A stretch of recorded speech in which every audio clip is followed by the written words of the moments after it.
येत्या सोमवारी या वर्षाची अखेरची सोमवती अमावास्या आहे. सोमवती अमावास्या ही फार पवित्र मानली जाते. या दिवशी तीर्थस्थानी स्नान करणं पवित्र मानलं जातं, पण ते प्रत्येकाला ते त्या दिवशी जमणार नाही.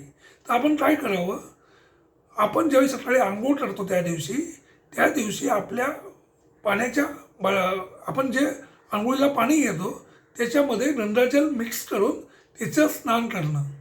या दिवशी पितृतर्पण करणं, श्राद्ध करणं अतिशय पवित्र मानलं जातं. आणि तुम्ही त्या दिवशी जर शंकराच्या मंदिरात जी तुम्ही सेवा कराल ती पितरांसाठी अर्पण करतोय असं बोलून ती सेवा करा.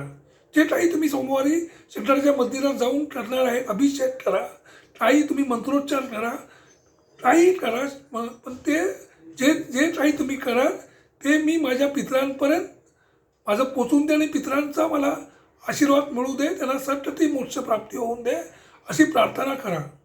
त्या दिवशी जितका तुम्ही पितरांचं कराल तितका तुम्हाला त्यांचा आशीर्वाद मिळेल. धन्यवाद.